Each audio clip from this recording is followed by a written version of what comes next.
Why do we feel like we have to exist in caricature and not in reality? And some might argue, well, that's show business, honey. And I go, you're right. That's why I'm having such a hard time defining what I do, who I am and what I am. Because it feels a little uncomfortable to put it on.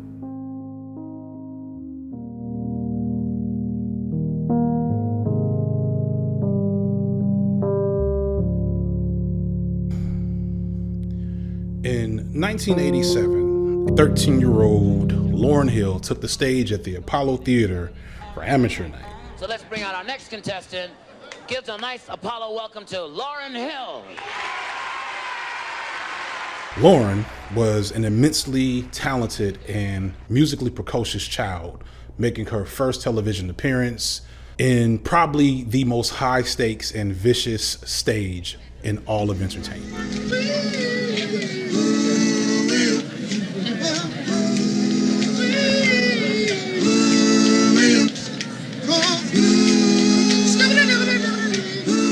The Apollo Theater is an innately black space and embodies the beauty and amazing things intrinsic to the Black American experience, along with some of Black culture's, in my opinion, most toxic traditions, specifically the long-standing investment that Black people have in the concept of tough love. So, Black in America is to be born with a target on you. This is bad enough as it is, but to be Black and gifted or talented means that said target gets bigger and brighter the greater your gift, and the greater your success in using that gift, the more people will take shots at that target. Black children in particular with talent carry a unique burden, and often whole communities come together to do their best to shepherd a talented and gifted child into a world that will likely seek to destroy them, or at a minimum seek to exploit them.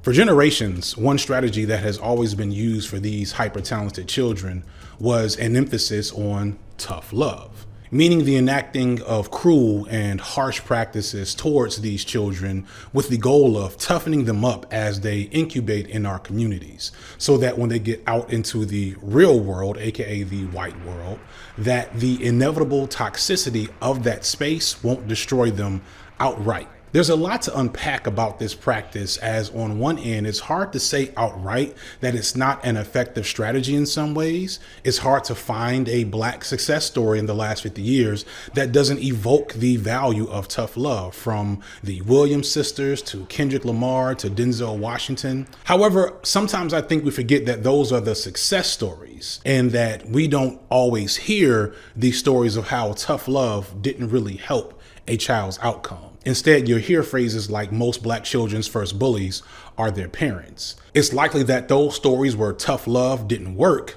don't ever get told because those children aren't successful. Regardless of your opinion on tough love, the Apollo Theater is tough love personified, and it was relentless towards those who dared seek its approval. To those who had the it factor to make it, the Apollo Theater served as confirmation that they had what it takes. Legends such as the Jackson 5, Billie Holiday, the Isley Brothers, Jimi Hendrix all got their start on that stage and rocketed into success.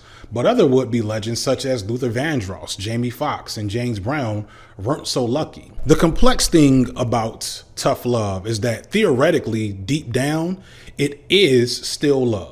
And its harshness draws the receiver of said love closer to both the distributor of that tough love, but also their ultimate goal of success. But that's only if tough love actually works as designed.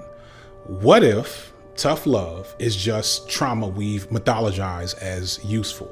What if it doesn't help in the long run and only conditions people to be used to abuse and degradation as a product of surviving, especially Black children surviving Blackness in America? What if the most talented kids make it regardless, and those who are a little less talented or a little less resilient are worn down to the point where they don't even try regardless of their talent?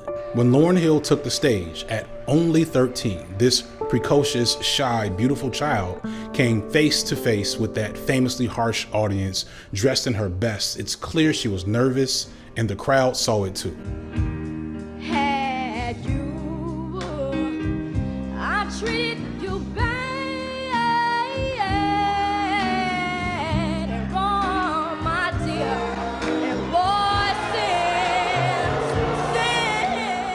almost immediately they begin to lay into her with no care. But if you listen close, you can hear that the boos contain that supposed tough love.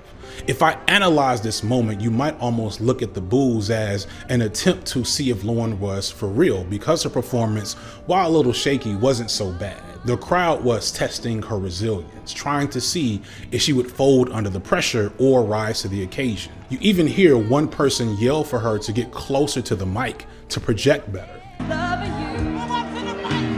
After surviving the initial onslaught, you could argue that it worked.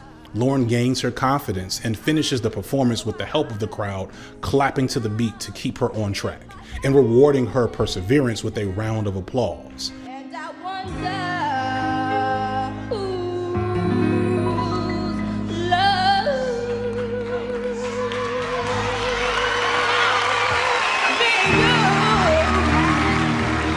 She had survived the Apollo stage, but at what cost? She reportedly broke down in tears backstage, which would be expected for a child facing that much pressure, scrutiny, and vitriol. From my perspective, the mystery that is the legacy of Lauryn Hill lies in how you interpret this moment. Was this an early lesson of how to preserve through adversity that Lauryn maybe just stopped holding on to later in life, leading to her erratic behavior, questionable life choices, and constant gaslighting of her fan base? Or was this Lauryn seeing early on that stardom and all its punishing and dehumanizing elements is maybe not worth it, and that she's better off protecting her energy and keeping her distance? Did tough love make Lauryn or break Lauryn? But before I attempt to answer this question, first a word from our sponsor. What's going on, y'all? I am here once again to talk to you about CuriosityStream, but don't skip, especially if you've heard this 100 times before.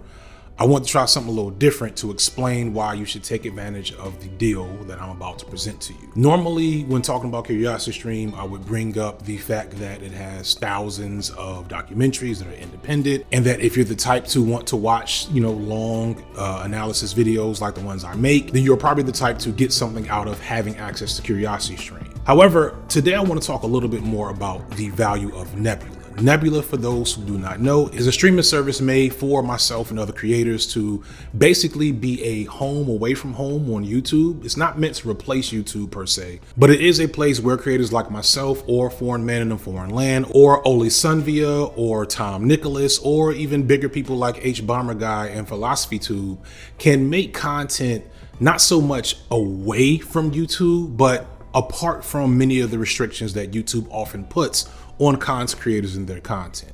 For example, in this video, you're not gonna hear a lot of Lauryn Hill's music because I can't put that on YouTube and be confident that it's not going to get flagged and copyright claimed, and meaning that I lose the income that I make on the video. I also have to worry about how the algorithm looks at video. So this video in particular, those who follow me on Twitter knows that I cut this video down as much as possible to make sure that it was optimized for algorithmic integrity. However, if you were watching this on Nebula, instead of seeing this commercial, you might be seeing me ramble on about Kendrick Lamar later in the video. Kendrick, much like Lauryn, is like a true artist, and they see hip hop similarly in that hip hop can be used to make real statements and hopefully affect culture and change the world. I don't want to oversell this to you all. This isn't some type of radical resistance to the problems here on YouTube. It's just an alternative space that I have access to, that I'm offering access to you. If you are interested, you can follow the link in the description and you can get 26% off for a year's access. That's basically like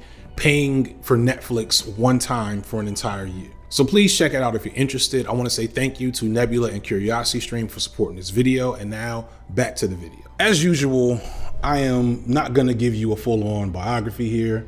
You can find a lot of those on YouTube. I'll link one in particular that I thought was useful that I used to help kind of fill out some parts of the video. But for those too young or just unaware, Lauryn is one of the most intriguing, complex, and in many ways controversial music figures of my generation, if not all time. In her early 20s, she was 1/3 of the legendary hip hop group, the Fugees. Legendary in part because of their one undeniably classic album and the fact that she was in their group. After that, she dropped her solo debut and became the biggest star in the world, and then mostly disappeared from public eye. However, the impact she made just off of those 2 records was so significant that she has inspired an entire generation of fans and artists, especially black women in hip hop and R&B, to the point that her decades-long run of erratic behavior has received minimal criticism and scrutiny by comparison to her peers. And if she announced a tour tomorrow, it would sell out immediately.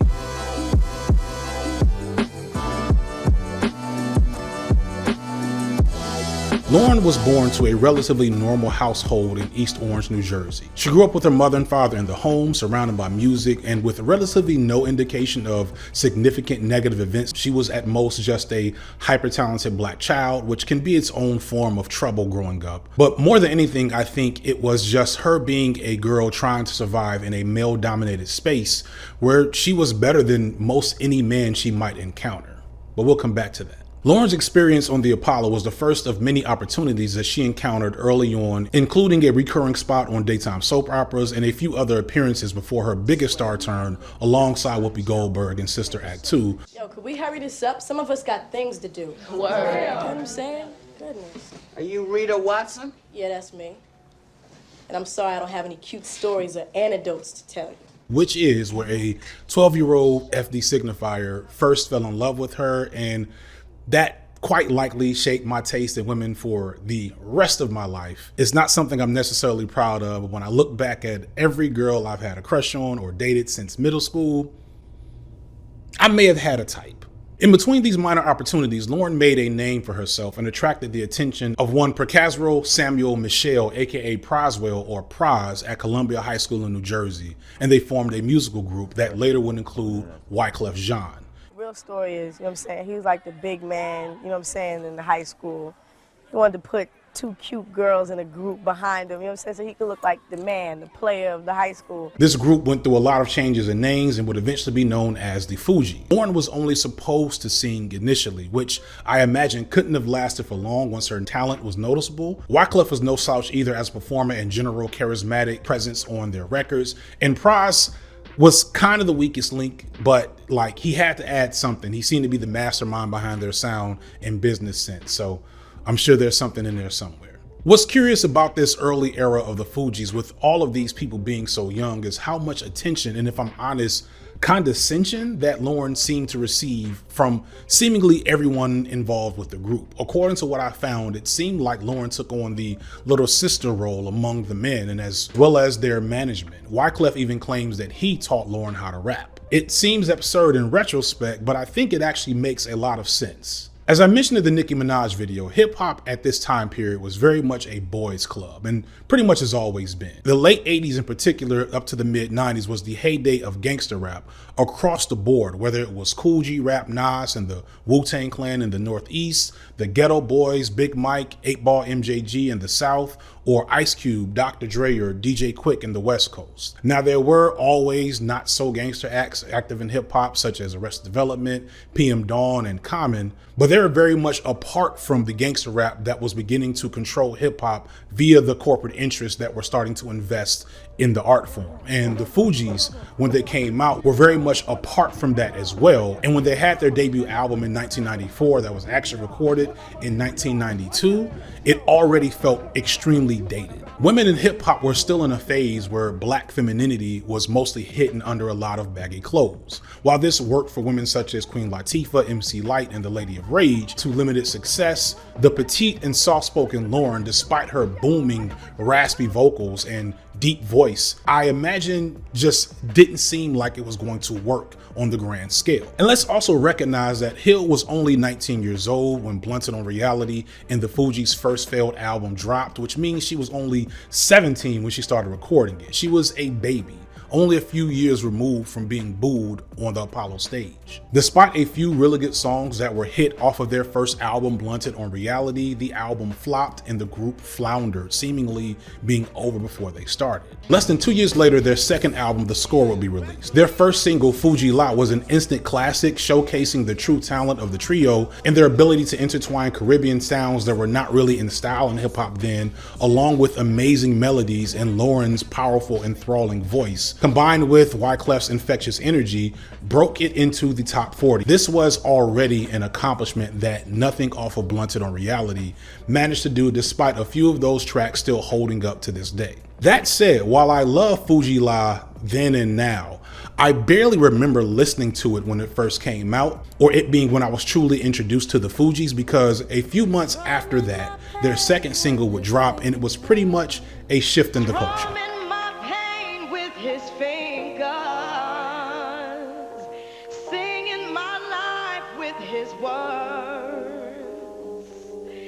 killing me softly with his sword, killing me softly with his song, telling my whole life with his words, killing me softly with his song. I was maybe 13, 14 when this song came out, and when I tell you the world seemed to stop when this song emerged in a way that I don't remember, I can't describe it. I'm sure there's similar songs for other people at different points in time. Maybe it was, I don't know, Master of Puppets or Rolling in the Deep or something else that kind of shifted culture. But for folks like me, the summer of 1996 belonged to Killing Me Softly. I must have heard this song 100,000 times in just a few months. I was in love with this song and had to make multiple dubs of it because the tape kept getting messed up. If you don't know what a dub is, see, back in my day,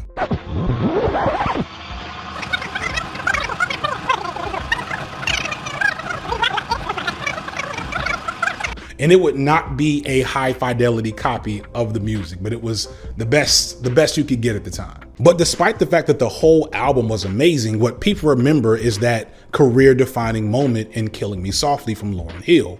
And immediately they began to clamor for her to go solo. And let's also recognize that on the actual record, she wasn't just the best singer and the only singer for the most part, she was also the best lyricist. Lauryn Hill was better than most male rappers in hip hop at the time. And this is indicative of maybe one of Lauryn's flaws, like going forward.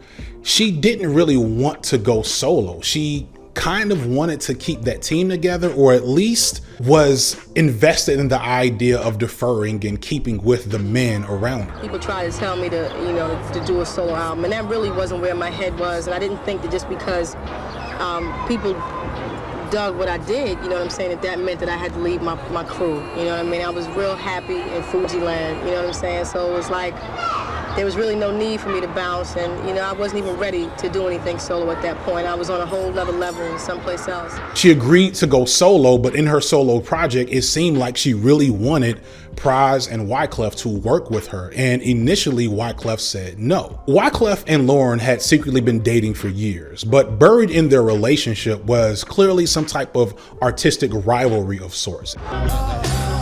Try, but you can't divide the tribe. These cats get rap, it's the author, I feel no vibe. The magazine says the girl should've went solo. The guy should stop rapping, vanish like Menudo. I took it to the heart when every actor plays his part, as long as someone was listening. I knew that was a story. And when Wyclef did eventually agree to help her make the album, he said that he was executive producing it in an interview, and something in that triggered the competitive spirit in Lauryn, where she now said, you know what? I'm going to do this completely on my own, and cut him off altogether. There's no indication that there was ever physical or emotional abuse from Wyclef, but it's clear their relationship was volatile and toxic. And I venture to say that some of this probably lied in Wyclef's ego. Wyclef is a unique and unsung figure in hip hop lore. He was a showman and a braggart who really wanted the spotlight and wanted to be big, wanted to be seen on a worldwide musical scale, not just a rapper, but like, kind of how I think we imagine Kanye right now. In 1997, he released his solo album, The Carnival, a record that I'd say is an unsung classic. Way back in 97, Wyclef was blending sounds and rhythms from the Caribbean, pulling in reggae, what we would maybe call Afrobeat now, singing in native French. If you like Burna Boy or Lil Sims, I think you should revisit this album to see that Wyclef was giving you the same energy 25 years ago. In a time where gangster rap and then shiny suit rap dominated the airwaves and the culture, Wyclef was giving us a whole different type of energy before we even realized that that was what we wanted. But most people only remember him as the dude Lauryn Hill was talking about on Lost Ones. It's funny how money changes situation. Miscommunication lead to complication. My emancipation don't enjoy equation. I was on the humble, you on every station. Someone play young, learn like she young. But remember not the game, new on the signs. Everything you did has already been done. I can imagine that being grouped with the most talented and awesome force in music couldn't have been good for him or their relationship. And while Wyclef was doing his best in giving us good music, I'm sure that by the time Lauryn's album came out, he had to have felt invisible, because it wasn't just that the spotlight was on Lauryn. Lauryn was literally the light itself. In 1998, Lauryn Hill dropped The Miseducation of Lauryn Hill and somehow managed to stop the world in its tracks again.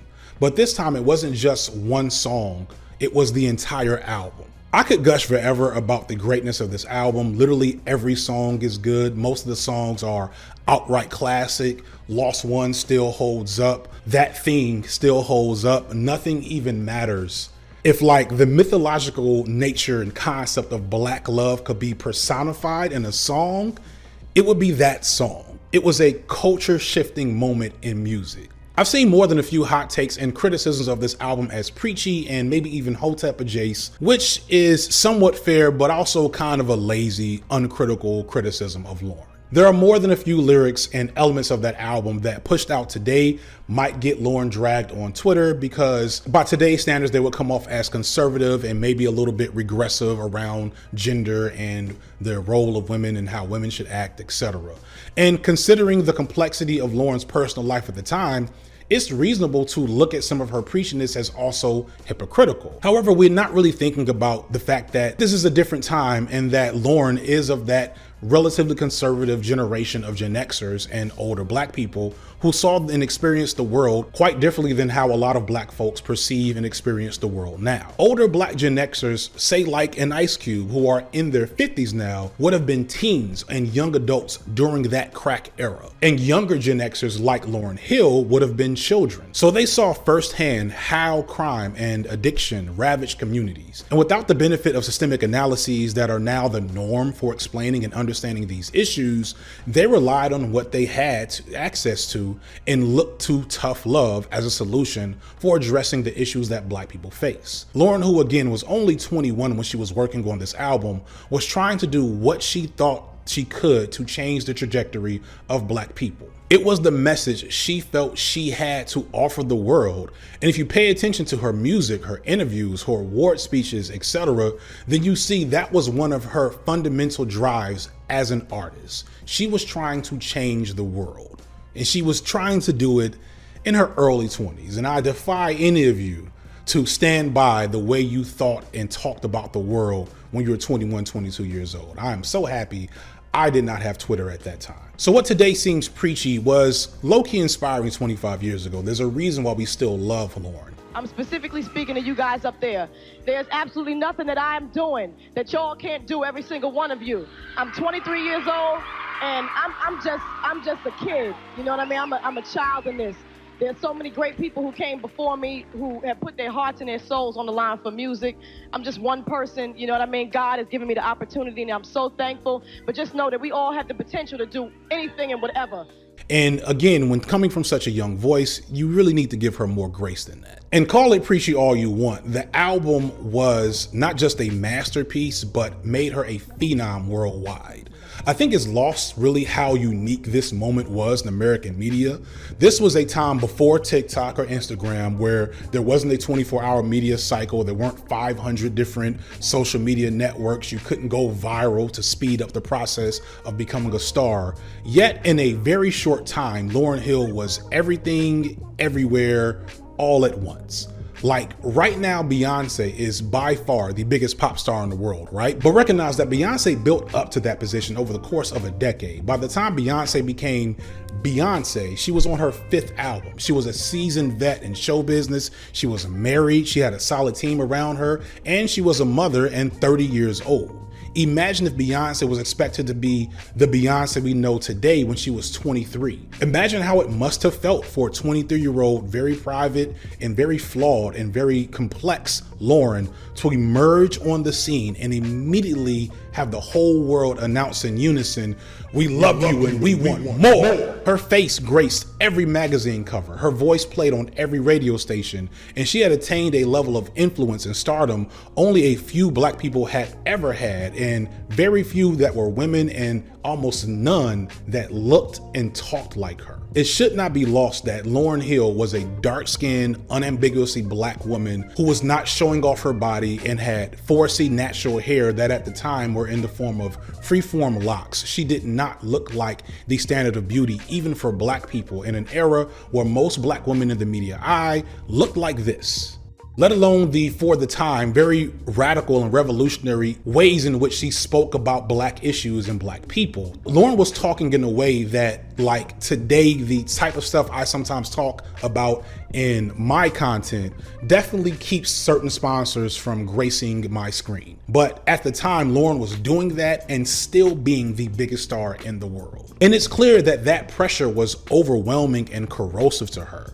While she basked in her success for a little while, behind the scenes, it's clear, especially in retrospect, that things weren't going well for Lauryn, and the attention and realities of being a star wore her down like they've worn down many black musicians before and after her.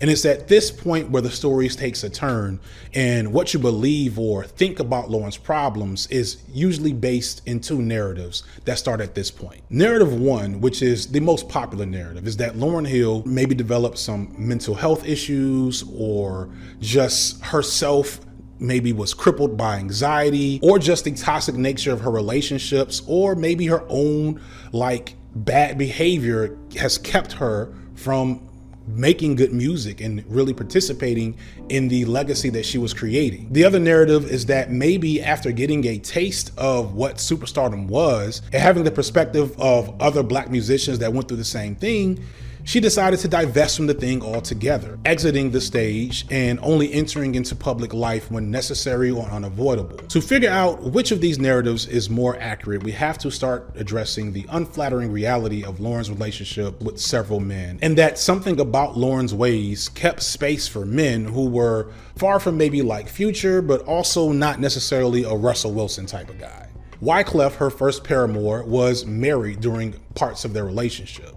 And as I said later, their love was highly toxic. So at some point she began to date Damian Marley, one of Bob Marley's many children, and reportedly wasn't smitten with him initially, but she was pushed towards him by many of her peers with the hope that it would permanently separate her from Wyclef. But she dated both of them at the same time, while they also dated other people. It's very forward thinking for the time. She eventually got pregnant while in the middle of this love triangle. And there are stories that she wanted the child to be Wyclef's, but it wasn't. She welcomed her first child, Zion, to Damian Marley in 1997, who, by the way, was married to another woman at the time. Lauryn and Damian actually lived apart for large parts of their 10-year relationship and had 5 children together. And though Lauryn referred to him as her husband, they were never actually officially married. Further, in a bit of a surprise to me, because I hadn't heard about this, she also had a relationship of some sort with a spiritual advisor known only as Brother Anthony, who was described as a cult leader by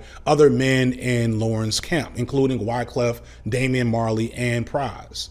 It's unknown, but somewhat insinuated that this was also a romantic relationship, but I don't know that for sure. I can't find many details on it, and I have no idea who this Brother Anthony person is. Finally, when Lauryn had her 6th child in 2011, during her pregnancy, her and Damian Marley separated, this time for good. Many accused Damian of abandoning Lauryn and his child, but eventually it was clarified by Lauryn that this 6th child was not his. And to date, the identity of this child's father is publicly unknown. I think it's lazy to attribute all of Lauryn's problems to the trials and tribulations of the men in her life, though. I think more accurately, you could say that Lauryn's struggles with feeling content and at peace with herself informed the difficulties she had with men. But even this is very much a hypothetical projection on my end. Lauryn, since the moment she finished her album promotion circuit for Miseducation, has been intensely private and greatly avoided the spotlight. So we don't know much about what went on in these relationships. So we do judge how it looks. And even by the most progressive relationship standards, it doesn't look all that good. The judgment that Lauryn had for being a single mother and having a messy love life where she messed around with married men brought criticism, especially in the face of her relatively preachy and quasi-religious rhetoric that was in her music and all of her public statements. And I'm sure to some level, this criticism affected her, though she didn't show it often in public. But to me, this is just the salacious part of Lauryn's issues. To me, the real toxic relationship that Lauryn had was her relationship to art itself. Purposeful about it. And the same thing with the miseducation. So for me, making music is a labor of love, and there also has to be an enormous amount of love involved in what I'm doing. And a purpose. When I say transition and healing, I don't necessarily know that the success itself, but I think how the success affects people. You know, I think that people react to money, power, fame differently. And it can be very dangerous. And for me, because my peace of mind, my sanctity, you know, the things that I did, they came from a very spiritual place. So my environment had to be even more pure and sanctified than the average person's, you know, which when you're sort of in lion's den, you know, seems extreme. Lauryn never really recovered from the disappointment and the artistic nature of the miseducation of Lauryn Hill, not really changing the world like I imagine she wanted to, let alone the commercial and economic and social fallout that album gave to her. After the hype from Miseducation died down, it seemed that Lauryn was fully away from Wyclef and had just had her second child with Damian Marley. And things were already starting to get weird. There was a clamor for the follow-up to Miseducation. There were cries for the next Fugees album. She was getting acting opportunities that she turned down. And while she did find time to work with other artists, she seemed to really want out of the spotlight. She felt like within the fame and success that her art was compromised by commerce and capitalism. Art and commerce, how did the two, you know, the relationship has always been art does its thing, here you go commerce. You know, but now commerce wants to control art, which it ceases to be art anymore. How's commerce gonna control art? And in that, her very core was compromised. This sent her on a dark journey. She seemingly dove deeper into spirituality, seeking peace, but wasn't finding it, which is probably where she met the dude that people describe as a cult leader. This, along with being still so young and in the spotlight and the continued instability of her love life and being a young mother, it was a lot. Further, she was sued by bandmates who she collaborated with for the miseducation of Lauryn Hill. The story was that she went into the creation of it trying to not include all the economic and monetary elements and just saying, look, we're family, let's make great music, which they did. However, those bandmates low-key didn't get what they should have gotten out of that album, and they sued her. When the album became a huge hit, the members of the band were unsatisfied with their cut, and so they sued for money that they, from my perspective, were owed. The courts also seemed to agree, and Lauryn eventually settled out of court for millions of dollars. These experiences of seeing how celebrity and money and economics could mutilate the artistic process seemed to deeply damage Lauryn's love for making music and maybe even Lauryn's love for herself. All of this culminated 3 years later in the beautiful disaster that was Lauryn Hill's MTV Unplugged in 2001. MTV Unplugged was kind of this gimmicky thing that would happen back in my day where big musicians would do small room acoustic concerts. It was cool for the most part. Think the tiny desk concerts that we sometimes have today. However, Lauryn's date with Unplugged, which was her first major appearance outside of an award show in years, was different. It was different, one, because it was her finally giving herself back to the world again, and after leaving it thirsty for more all those years, and two, because it was a full set of brand new, mostly unfinished, unrecorded, and underdeveloped songs.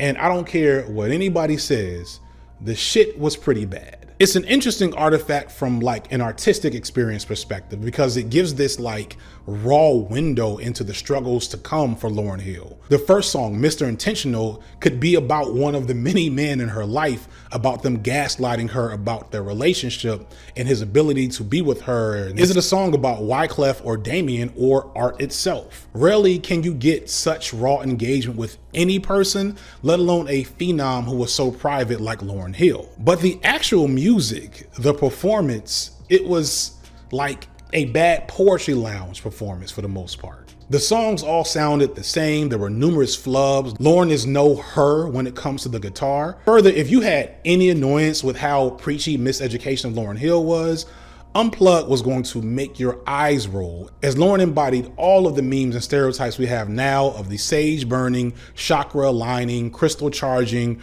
brujulia, I apologize if I'm saying that wrong, witches, people doing magic with a K, all those women on TikTok. Lauryn Hill is their inspiration and was channeling their spirit in this performance. She had song titles like Adam Lives in Theory and Old Jerusalem and The Mystery of Inequity and The Conquering Lion. It was kind of cringe. Only the most devout Lauryn lovers are unwilling to admit this. There were some valuable gems and moments in here. It's still Lauryn Hill, right? But it's best looked at as an experience as opposed to an actual album or music fit for a commercial release. And to be fair to Lauryn, I think that's how she saw it. It was only released a year later by her label because she hadn't made any new music and they wanted to cash in on her as much as they could before they probably saw her eventually getting into the space that she's gotten into. But there is a key moment in this mess of a show that is truly telling and indicative of what we didn't understand at the time with Lauryn. During a song amply titled Peace of Mind, Lauryn starts the song, which is later in this set, with her trademark, vibrant, beautiful smile performing for us, singing lyrics of one-sided love and devotion to a man who isn't meeting her energy. But around halfway through the song, she breaks down in a raw moment of vulnerability. Whatever it was that made her write this song was still weighing heavily on her, and she can't hide it from the world anymore. She followed this song up with one of the many interludes in this album that borders on being rambly, and within it she doesn't reveal what brought her to tears in that moment, but she does say this at a certain point. And I'm just glad that I don't have to slave anymore, because music was my love. And because of everything I thought had to accompany my music, it became my burden. It just got stolen from me. I said, what is this? How did this thing I love so much, so easily and so quickly turn into something I loathe and hate? To me, this is the best takeaway to explain what happens to Lauryn Hill for the next 2 decades of her career. Something about her life, her experiences, or the industry itself made her hate music, made her hate her art. The gift that she had for the world that she was so passionate about was now a curse. Whatever that thing was, she couldn't get over it, and it was affecting her. When I think about Lauryn, her having been sued by people she created art with, her having been undermined and looked down upon by other artists that she was better than, her struggling to have a private life that wasn't going to be perfect and appropriate in so many people's eyes, and having to face constant scrutiny for that in the public. And of course, like the constant media saturation of her face. I get how all of that can make her look at that sense of just wanting to create like, I don't feel like doing that anymore. So for the next 20 years, Lauryn will become known more for erratic behavior than music, especially new music, which she would pretty much never produce.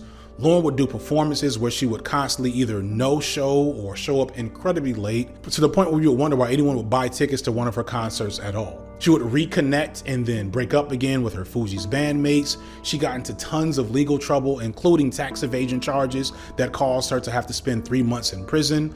A story went viral some years ago of her daughter, who was now an adult, sharing how she was a harsh disciplinarian and that her siblings would often endure what bordered on abuse from Lauryn. Many might refer to it as tough love, and Lauryn released a statement addressing it, owning to the hurt she caused and the growth that she's still enduring. Most recently, Lauryn popped up on one of Nas's recent albums, a collaborator that she's worked with before. her first appearance in new music in years, dropping a verse that a lot of fans were super excited for. But for me, this was low-key the last straw. I'm saving souls and y'all complaining about my lateness. Now it's illegal for someone to walk in greatness. This verse to me felt like gaslighting. I got to talk about Kanye West again. Kanye and Lauryn have similar experiences with breaking down under the public eye. I think it's important to point out that Lauryn, to my knowledge, has never spoken publicly about mental illness, although people have accused her of being unwell at times. And to her credit, through her statements over the years, while sometimes she can be a little odd and self-serious, they've never been as ridiculous and rambly and offensive as what we've gotten from Kanye. However, unlike Kanye, who again is not mentally well, Lauryn has never apologized for her behavior or like given, I'm sorry you felt that way type apologies. In fact, I think it's fair to say that Lauryn doesn't think she owes anyone an apology for protecting her energy and standing on her square. The point that I'm making, why am I late? Why am I late? Let me answer that. Let me answer that. Let me answer it. Let me answer it.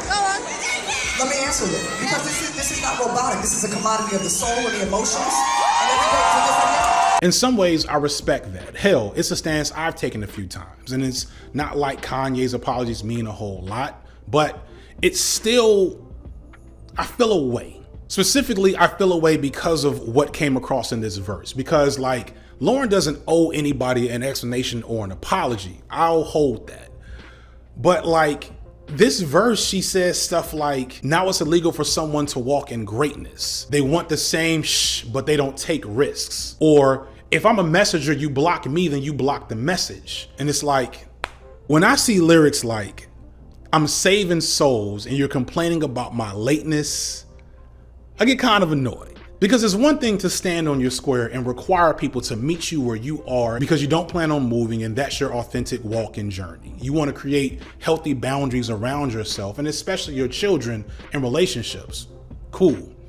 It's another thing to like not want to be held accountable for the consequences of such integrity. It's another thing to sell tickets to a show that you've agreed to perform at and then not perform or perform poorly or show up hours late over and over and over again. Well, of course, I don't think this verse is truly emblematic of everything that Lauryn is right now or that she's been through. It's just that as a fan, it was like a weird slap in the face. Like we aren't adults now that haven't watched her struggle to get herself together for the last 20 years. It's one thing to be preachy when you're a 23-year-old phenom giving the world your heart and your art, hoping to aspire change while you make efforts to change yourself. It's another thing to be 45 years old being preachy after a lifetime of personal struggles, to come back talking about saving souls when all of us, the fans who started with you, we've moved the fuck on and we're really just watching you struggle, hoping that you find a way to save your own soul. And let's keep it a buck. It's beautiful how much we love Lauryn, right? But similar to Kanye, it feels like she's gotten away with abusing that love for a while now. It's hard to ascertain what is real and what is just rumor, but there's stories about her business ethics being low-key trash. We still don't know why she owed the IRS over $1 million and refused to pay. Like, I get that in principle, but not in going to jail principle. There have been countless stories of Lauryn being belligerent and abusive to her band and requiring them to sign paperwork giving her sole credit and ownership of the music she's on. And while Lauryn has been open about struggling to find peace of mind, there's an element to how she comes across in public that's giving toxic neo soul chick vibes. Like, some may not understand, but as an old millennial whose taste in women was greatly shaped by Lauryn Hill, I've had my fair share of encounters with ladies who try to hide their toxicity in spiritual parables about the zodiac and the universe. There's nothing like explaining to a woman your needs in a relationship and having them tell you that what you really need to do is drink more alkaline water and vibrate at a higher frequency. Lauryn just ain't here for us like that. She is her own person. She's a private citizen at this point. And clamoring for her love is like us running up to a random stranger asking for them to entertain us. We need to take the hint. We keep loving Lauryn. like she's still the young woman that gave us that classic, but she's a private person who doesn't want to deal with us and doesn't think she owes us anything to explain this change. Some of y'all might think I'm being too harsh here, and you may be right. In a way, it's just me offering a bit of tough love. In the end, I don't know what to make of Lauryn Hill and her legacy. She's still young and still could very much have excellent music ahead of her, or at least a few more rounds of performing and performing at a high level, which she is still very much capable of. But unselfishly, I personally don't want that. What I want for Lauryn is what I want for myself and most people: healthiness and wholeness. And if she can't get that and make art at the same time, I don't want her art. It's hard not to fantasize about a timeline where Lauryn Hill maintains her relevance and dominance, where her image and art can influence a generation of millennials and Zs. I can't help but think about what it would have meant to Black people, and especially Black women, to have had Lauryn continue her career and become an icon of not just music, but fashion and progressive thought. Lauryn was, again, rocking natural hair 10 years before those tutorials were hitting YouTube. Lauryn was presenting pro-Black ethos in public 20 years before that became a branding strategy. It is conservative by our standards today, yes, but surely there was room for growth. All of us have grown in that time period. Before preparing for this video, I hadn't listened to Miseducation in probably a decade, because when Lauryn started to really struggle and it became clear we may never get the Lauryn Hill career we dreamed about as fans, I processed that by just leaving her music in the pockets of my memories. Then when I went back and listened and all those emotions kept running back, it was a bittersweet thing. There's a joy in my memories of being there in the moment, being a teenager, debating and pontificating on the concept of love with my peers and friends, spurred on by the emotions that Lauryn made me feel, even though I didn't know shit about how love actually worked at the time. But that sensation of being seen by her art in a way that a lot of Black art at the time didn't. The shared love for her in this record that bonded me with many peers and friends to this day. Selfishly, I wished I'd have gotten more. I wished I'd have been able to see what legacy she could have given us these past 25 years. Can you imagine what we have today if we kept Lauryn Hill? Knowing how amazing and special that moment was, it hurts to think it may never happen again, that the love we had for Lauryn wasn't enough to keep her going, to love us back. But when I think about it, I guess that's just tough. In front of the people in the Grammy show with a nice dress on, let me just praise your name. But that's not being used. Sometimes in order to be used, you also have to be humiliated. You have to be humiliated sometimes. You have to be kicked and beaten. And in that situation, the person who's kicking and beating, he's feeling more pain than you are.